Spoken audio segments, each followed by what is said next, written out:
Yeah. Yeah. Thanks. Can we get a sound check from you guys? Yep. So there we go. Testing, testing. Am I coming through clearly? Yeah. Just moving further. There you go. If I slide it down for you, so you're ready to go. Right. So here we go then. All right, let me know when.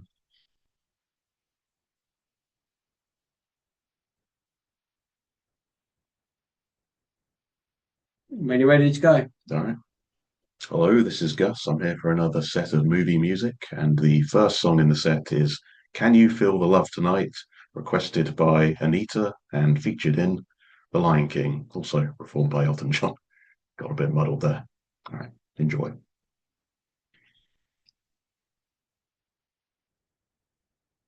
I'm not really used to. I got two requests today, and I'm Ah. a bit out of my element. That's why I had three requests this morning. In one. Oh, nice. Yeah, usually I have to chase down my requests. So it's a bit surprising to get to. In the heat of bling, where can you turn away? An enchanted moment. And it's so long since I've seen this movie. I don't even remember when this song played. Was it in the credits? This is the end title. Okay. Yeah. It's the right at the end bit where on the mount on it was the last little bit. How we saw it. Oh, a couple of years ago. I was forced to watch it by my daughter. I've never seen it. It's okay. Yeah. Disney cartoons about. It's not my favourite. Yeah. I think the ones that I really didn't like growing up. I don't think I was the biggest fan of Dumbo. I thought the version like creepy as well. A lot of the early Disney were quite creepy. Yeah. I mean, Pinocchio. yeah, I was going to say Pinocchio, very creepy. Not sure if that's entered public domain yet, but I'm sure as soon as it does, there's going to be tons of horror movies about Pinocchio. Yeah, they're all. Oh, yeah. Winnie the Pooh's already had some horror movies. I've not seen the actual footage of the Winnie the Pooh one. It's Yeah, supposedly terrible, but I think it did well enough to get a sequel. So,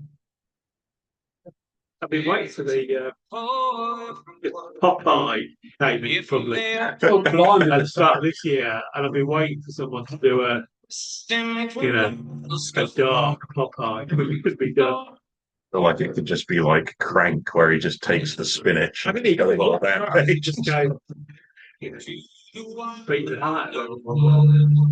I mean, the actual Popeye movie is pretty creepy. I went to the cinema to see that. It's such an old film. It cost them an absolute fortune Yeah. to make, but you can barely hear what he says. It's all got such a mumbled voice in it. Yeah. It's a, I think he did. Robin Williams did a lot of ad libbing, but they told him to just stick to the script or something. it's enough. So no, so I think if it was ever on again, I've never seen it on TV. I'll ever remember seeing it, but I'd probably watch it again. Yeah. Just maybe because the director's he's a famous director as well. Yeah. He just didn't connect with people and actually. The same guy who did MASH or something. How was wrong? Might be right. Weird choice, MASH and then Popeye. Shelley Duvall, yeah, as Ollie Boyd is brilliant, which she literally is a little. I've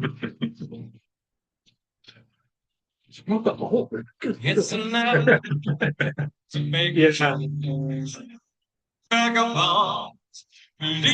think people who liked it really liked it, and everyone else hates it. There's not much middle ground. The only bit of trivia I've got for that is that apparently, I think one of the songs from Popeye was in Wedding Singer. Oh wow! because the director of that is a fan of Robert Oldfield.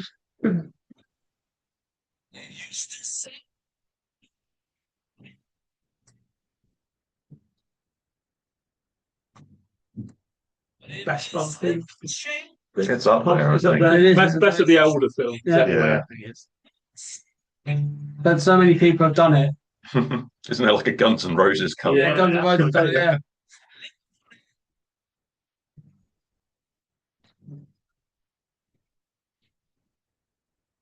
It's the full idea. Yeah. 3 songs in one, which is quite Yeah, fun, but yeah. doing like Band on the Run, very similar Yeah. to this, isn't it? Day in the Lights, very similar to it.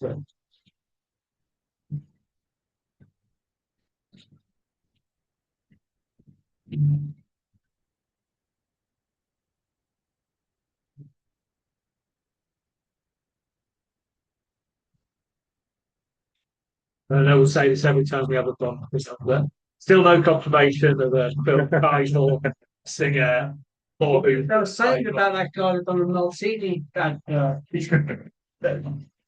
Italian. Johnny Mathers or something.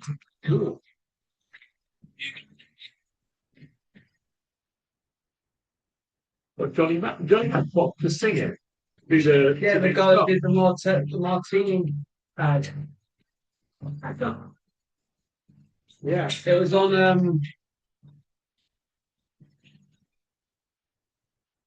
where did I see it? I was on Good Morning Britain. They advertised it there. And he could be the Bond. Seems like a weird choice. I think you'd want someone a bit more experienced. No official confirmation yet. However, the bookies and industry rumours heavily favour Olivia Dean, Ray, Dua Lipa, What? or maybe Oasis. Oasis? No. No. Surely. Maybe the soundtracks, maybe. I mean, that could be an Oasis intro. Yeah, maybe. They kind of grip heavily. No way, Beatles Judy Luke, anyway. Okay, trivia time then. And there was Live and Let Die by Paul McCartney and Wings, requested by Rosie. And I've got a bit of trivia for Live and Let Die.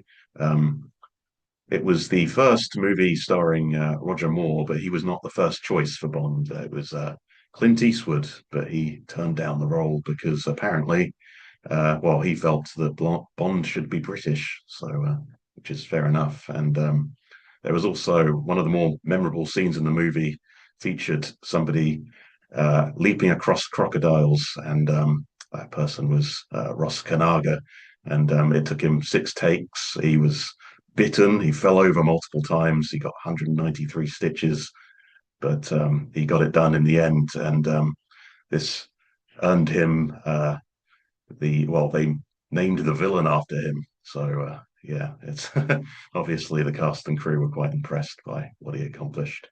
And up next is Jane from Jefferson Starship, featured in Cocaine Bear.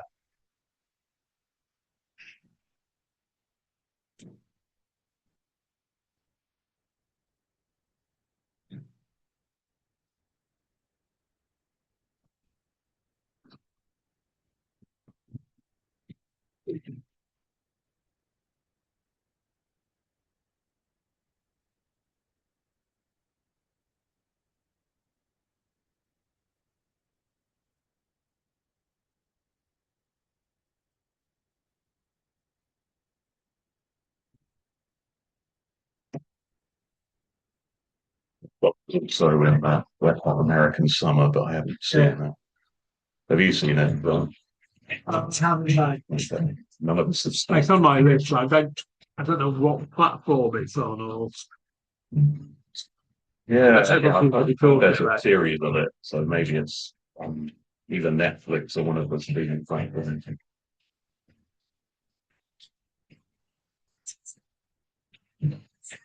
But yeah, there's a lot of people I like this, you know, like Paul Rudd and Christopher Maloney.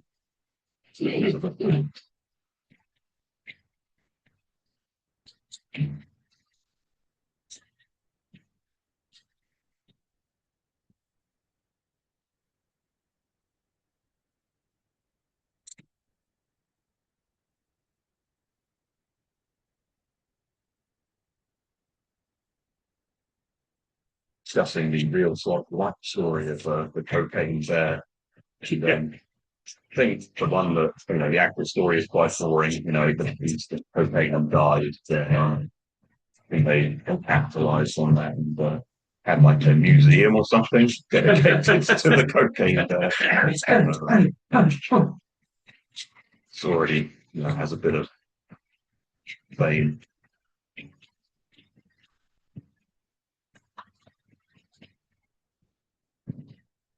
Like, sure, I watched it and I watched still called American Made on food.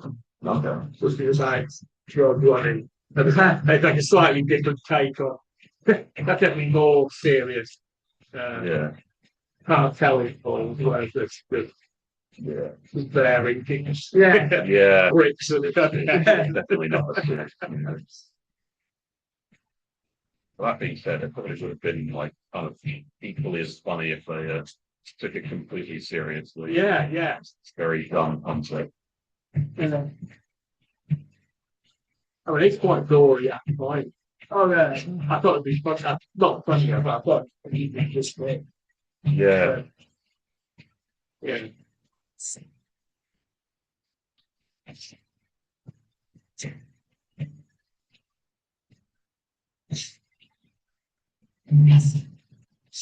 I know it was also about the evolution of Jefferson starfish. I did look it up yesterday about so the Jefferson Air they turned into Jefferson starfish. And then they lost the Jefferson ship because of one of the original members. So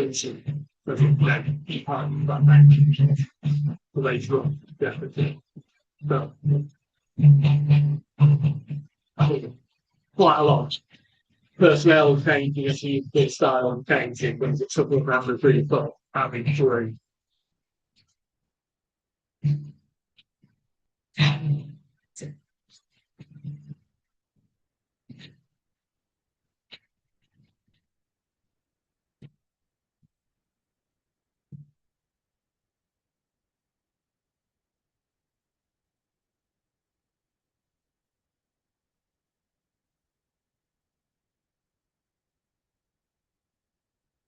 I've never heard of this next band other than this song. No.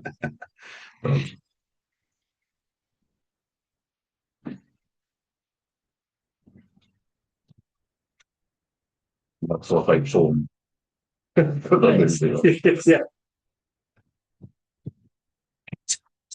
Might really tear the beach for that. Sticks up. Cheap champagne, we're going down. I've heard of Big Mac there, right? We're all on it. Don't know the trouble stuff.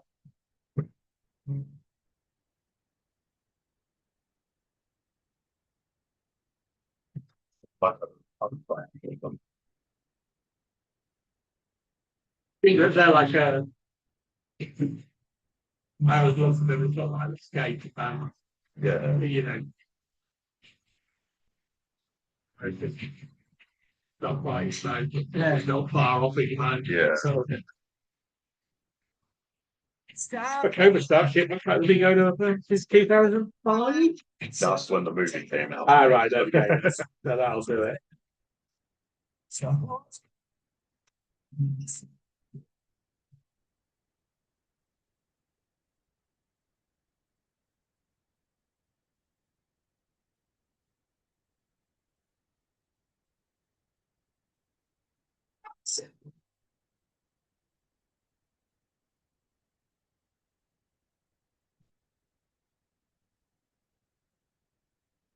They're probably called film. So they didn't come out to the film, they were for Very convenient thing. 4 albums. Yeah. Okay. Open. Yeah.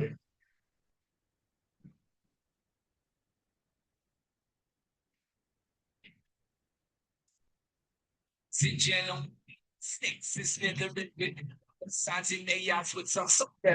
never been a sequel. There's been a sequel. No. It's just a Not my knowledge. I don't know if it made any money or I think the budget was 30 million and they made 60 million. So they would be like, oh, well, we made our yeah. money back. Probably Yeah. not Not make really. any sequels. Not much more to go for.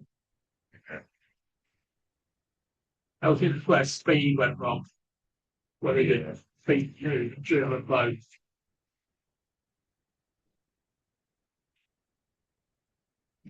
Who's even in Speed? I don't even remember. I can't think of read after it. Was Sandra Bullock in it? Right, ready to go? The original one. Yeah. Yeah. And that was Bring It by Cobra Starship, featured in Snakes on a Plane. And I've got a bit of trivia for Snakes on a Plane. The movie had already gained a cult following even before its release, just kind of based on the concept. People were writing their own fan fiction, and the producers of the movie saw this and decided to kind of incorporate that stuff, filming new scenes, like a lot of R-rated stuff, including the infamous line, "I've had it with these monkey fighting snakes on this Monday to Friday plane," which was the censored version. And the movie featured, or most of the snakes in the movie were animatronic and CG, but 100 real snakes were used, which posed a problem for Samuel L. Jackson, who starred in the movie. Since he's scared of snakes, he had a clause in his contract which meant that they had to be at least 25 feet away from him at all times. But yeah, obviously the movie ended up doing well enough, and yeah, up next is Queen Mary's Funeral March by Wendy Carlos, featured in A Clockwork Orange.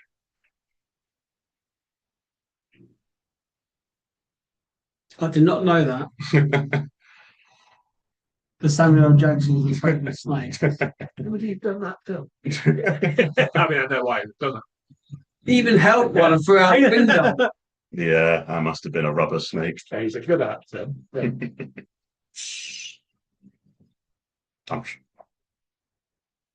He might come after me, telling me I'm not afraid of snakes.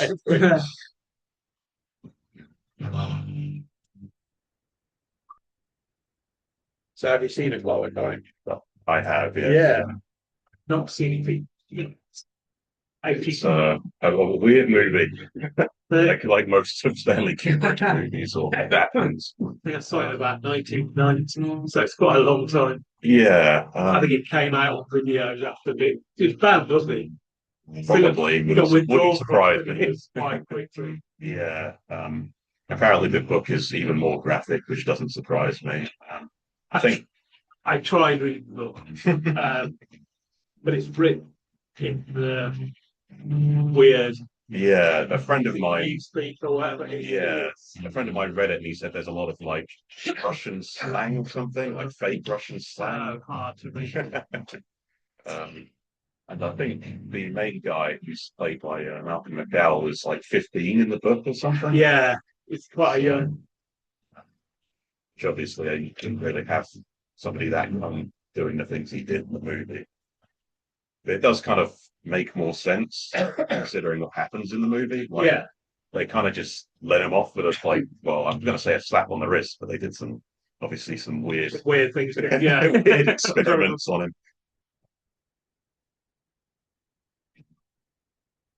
But yeah, the only bit of trivia I have about this movie is Darth Vader is in it. Not the voice, obviously. Yeah. Not James L. Jones. The guy who actually is his body. He's the guy who like holds the victim. Yeah. Of the kind of home invasion. Yeah, he's got one of them. Warren Clark, who's he was in DL and Pasco with like a detective thing. And when he plays like the older cops, so he's like the young, yeah, they're quite an old looking young character. Yeah. Yeah, the really frightening thing is like a lot of his gang when he got out of prison were cops. Yeah, yeah. It's just It's the last people you need trying to lose the world.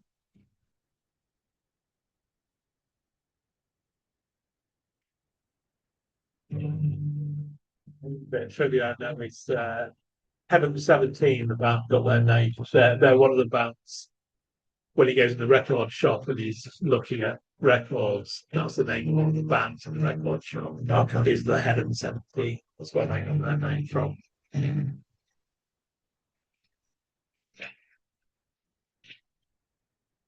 It's not dated well, mate. I mean, it has aged quite badly. Oh, has it? In terms of some of it, but the violence is still, Yeah. the themes of it are still quite dark. I don't really think you can rehabilitate somebody by just No, just forcing them to watch horrific things and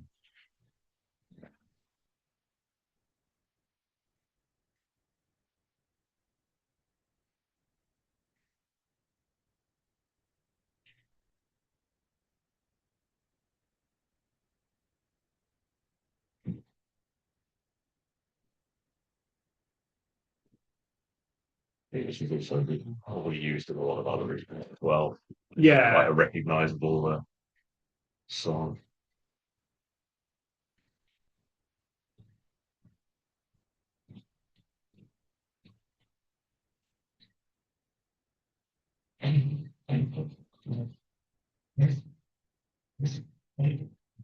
You've seen that speaking of Vendetta, John. No, So I'd say it's worth watching. It's entertaining. actually, I read the graphic novel a long time ago and didn't watch the film for a long time because of one or two reviews and what other books said about it. But actually, I thought it was good. Yeah, I mean, sometimes you need to change stuff Yeah, to make it entertaining. I mean, you're going to shave your head like that. Yeah, that is that's some trivia I won't include. Is that Natalie Portman did actually shave her head, so it's one of the better Natalie Portman roles. Yeah, Although saying that, I think Keira Knightley may have been a better choice. I know they compete for the same roles because they were both in Star Wars together. I think Keira Knightley played her like the fake Queen Amidala. yeah. But Keira Knightley is actually British, whereas Natalie Portman. I don't remember her accent, but I think it was okay, but it wasn't like perfect. But Hugo Weaving is great, right? it's always good. I think they had to he said obviously all his lines in the movie, but he had to redub it because he couldn't come through with the mark. Yeah, yeah. But I think that's pretty common. Yeah, I think it was the same case with Bane and stuff like that. Okay, we ready and go through trivia. All right. And that was 1812 Overture Finale by the London Symphony Orchestra, and it was performed by them, and it was composed by Tchaikovsky. And I've got a bit of trivia for V for Vendetta. Alan Moore, the creator of the comic book the film was based on, wasn't the biggest fan of the adaptation. He kind of wanted to be disassociated with it and even rejected royalties because of the differences, and also because of the character himself was less morally ambiguous and more heroic in the movie. And because of this, various kind of activist groups would kind of adopt the Guy Fawkes mask featured in the movie for various demonstrations like Occupy Wall Street and things like that. And the hacker group Anonymous would even kind of adopt the mask as their mascot. And up next is The Scarface theme by Giorgio Moroder, and yeah, thanks.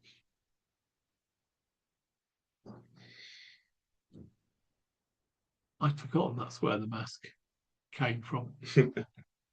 Actually, Yeah, I mean, on some level, you can't really blame them for. no. You don't really want to. Yeah, I don't think Anonymous did anything too bad. I think most of the stuff they did was like, just kind of pointing out the inequality and things like that. But, Yeah, I think they should start to do something good. What at one Yeah. point with yeah, identifying certain nefarious people, but that is, there's any intellectual property in the design of that mask. Whether or not, I don't know where they got the mask from. They're like the Halloween one, isn't it? The Halloween one is the Captain Kirk mask. yeah, Not great white, but yeah. It's the same mask from the comic book they used in the Yeah. movie, but so I was just going to say, like, obviously there are other Guy Fawkes masks, but the one they used was the one from Steve Vendetta. I suppose if Alan Bird doesn't want money from it, then they're probably happy to use it as a.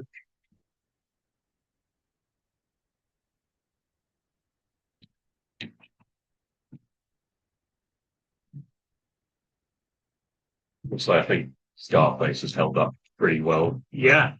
Well, a few years. Well, I watched it when it first came out. I probably shouldn't have done because I was way too young.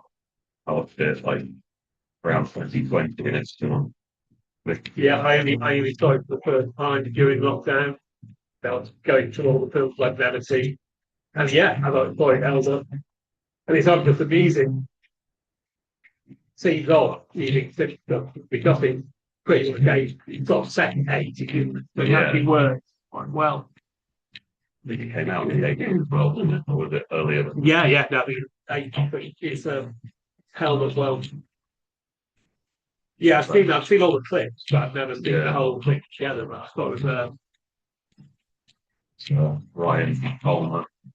So he did the first Mission Impossible movie on Radisson.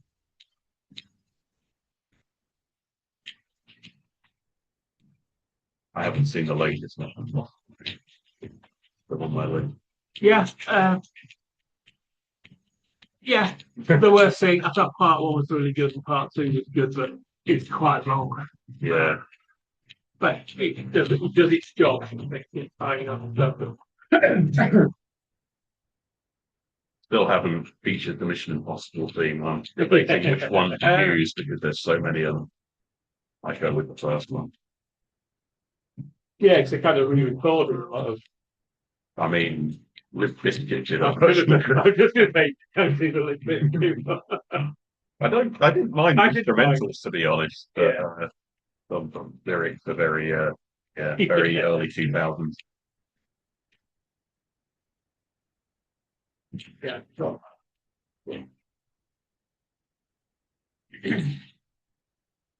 I think Fred Durst has become quite like woke. He's doing some weird stuff. He's doing like country stuff now, or I don't know. He keeps popping He's up. the last person I thought would be like that. But, props to him, I guess.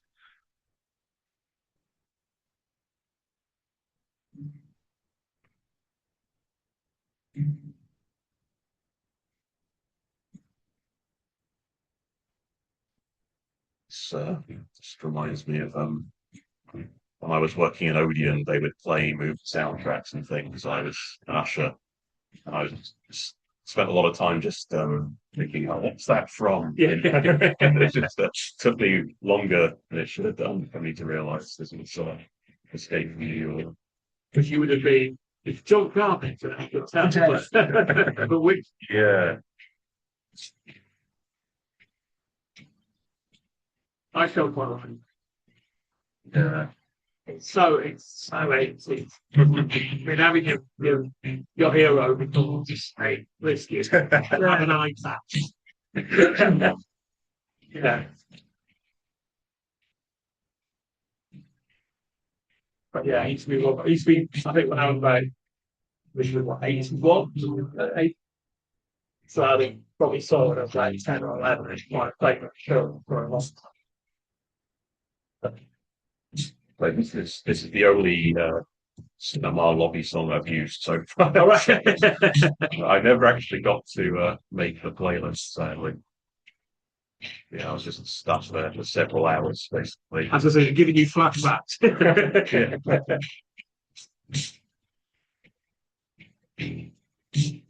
But yeah, I think Tom Carpenter's music is quite good for like lobby music because it's not like too overpowering. I think that's one of the things he said. It doesn't want his music to kind of overpower the scene. He's kind of like the anti-Hans Zimmer. Yeah, yeah. Very reminiscent of strange. Yeah. Like, obviously, because it's all like 80s set, isn't it? We obviously were going for that.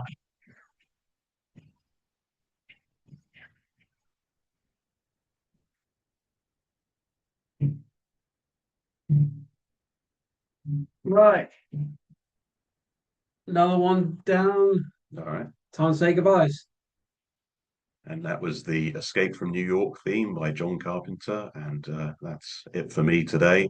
Hope you've enjoyed listening. And I won't be back next week, but I will be back eventually. Bye.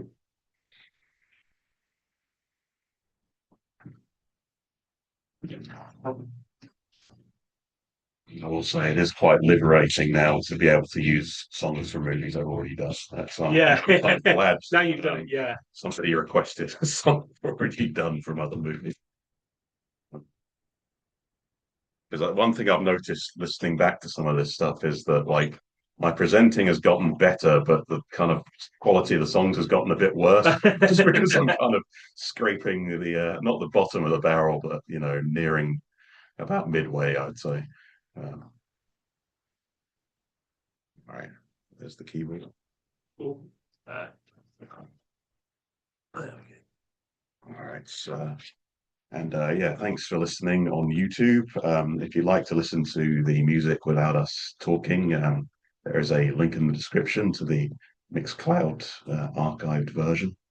And yeah, I'll just bye.